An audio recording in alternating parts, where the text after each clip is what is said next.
Randy Pringle was a 30-year-old lawyer from San Bernardino. On particularly long days at the office, he used to kid with his secretary about running away with him. Linda, I was suddenly struck with the notion that we should run away together. Alrighty. He and his wife Nancy had been married for 7 years.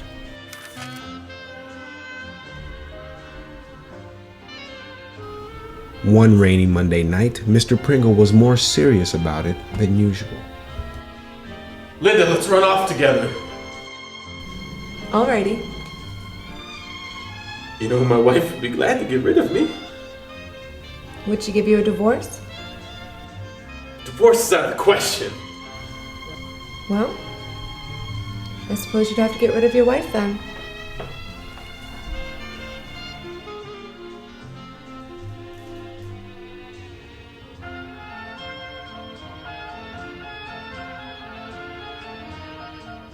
Pringle was unusually silent at dinner that night.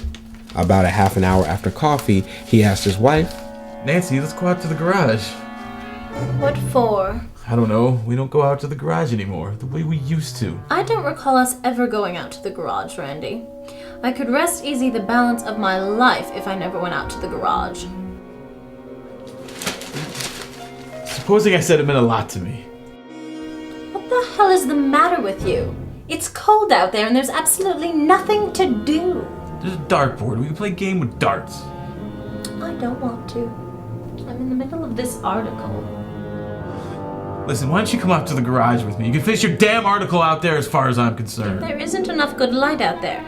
And anyway, I've made up my mind, so why don't you leave it alone and stop being a jackass? Fine! Fine, I don't give a rat's ass what you do! Be a stubborn, soul-stealing bitch!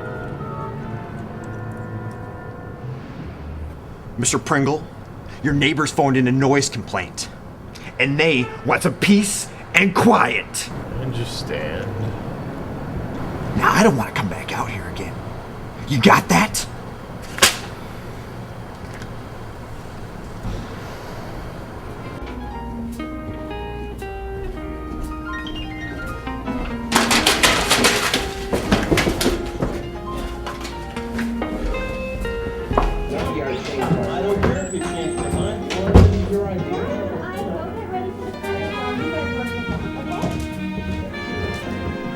Alright, okay, you know, I wish you'd let me tell you a little more about this garage endeavor. It's kind of a surprise. Are we back again on this subject? Alright, look, I might as well tell you the truth instead of beating around the bush. I want to get rid of you so I can marry my secretary. Is there anything especially wrong about that? You know, people do it every day. Love is something you can't control. We've been all over that. I'm not going to go all over it again. I'm just trying to let you know how things are, but you have to take everything so damn literally. I mean, for Christ's sakes, do you really think I wanted to go out there to play darts? I never believed that for a minute. I knew all along you wanted to get me out there so you could bury me. Sure, you can say that now because I told you, but it never would have occurred to you if I hadn't. You didn't tell me. I got it out of you. And besides, I'm always 2 steps ahead of what you're thinking. You're never within a mile of what I'm thinking. Oh, is that so? I knew the minute you set foot in this house tonight that you wanted to bury me. That's nothing but a damn lie. You knew nothing of the sort. As a matter of fact, I didn't think of it till just a few minutes ago. It was in the back of your mind. I suppose that filing whore put you up to it. You shut up! You shut up! I have plenty of people to file without having her to do it. She doesn't know anything about this. She isn't in on it. I was gonna tell you went to Akron to visit your mother, and then you fell over a cliff. You know, she wants me to get a divorce. That's funny. You'd bury me, but you'd never get a divorce. In case you forgot, I'm Catholic, and I happen to love communion, and I will not be the pariah in the congregation at St. Jude. Yes, and I suppose that you told all of your buddies at the pancake dinner about how you plan to bury me, too. That is not true. This is between you and me. I was never going to tell a soul. I bet it never occurred to you that you would get caught. Idiots like you always get caught. Now why don't you go to bed? You're getting yourself worked up over nothing. I am not going to bed. I'm going to bury you in the garage. I'm settled on it. I don't know how I can make it any more clear to you. Listen! Will you shut the fuck up if I go out to the garage? Will you give me some peace and quiet if I go out to the garage? Will you leave me alone if I go out to the garage? Fine. But you spoil it by taking on that negative attitude. Sure, I spoil everything. I stopped watching watching in the middle of my stories, and now I'll never know how they play out in the end, but that is nothing to you. Did I make you start watching that program?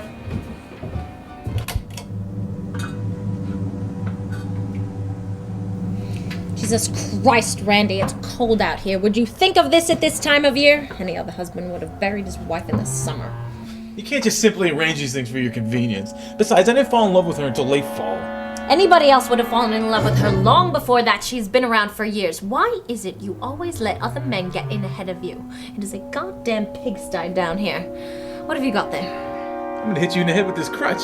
Well, you can forget about that. Do you really want to leave a great big clue right here in the middle of everything for the forensics team to find it? Go out behind the alley and find a blunt object of some sort. Something that doesn't belong to you. Oh, alright. But I assure you there's no blunt object in the alley. Women always expect to find blunt objects anywhere. If you look in the right place, you'll find it. And don't be gone long. Don't you dare stop at that tavern. I am not going to stand down here all night and freeze my ass off. Alright! I'll hurry! Shut this door behind you. Where were you born? In a goddamn barn?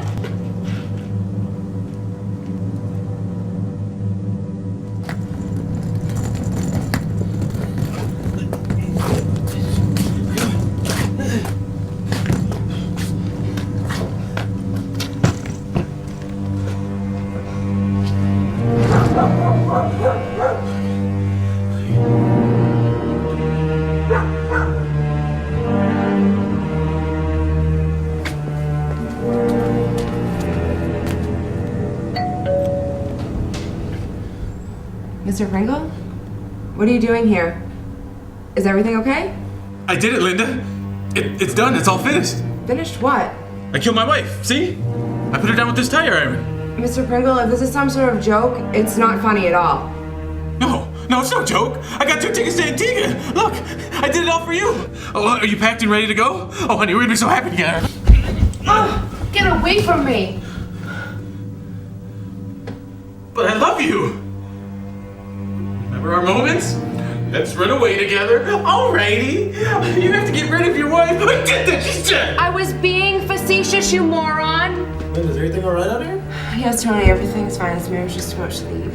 Who the hell is this? Who the hell is this? I'm Tony, Linda's fiance. Who the hell are you? I'm Linda's universe. That's who. Linda, leave this pot and run away with me. Wait. Come with me. You get out of here. She's lying. No.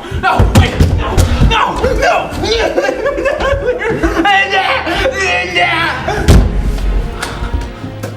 Who the hell was that guy? Linda! Why'd you do this to me, Linda? Oh God, damn it, Linda! I fell! You ruined my life, Linda! It's everything for me. Go to Antigua, Linda. The judge, taking into account it was a crime of passion, tried to be sympathetic to Pringle, but he was still handed 25 years in the state penitentiary. And thus was the end of Randy Pringle.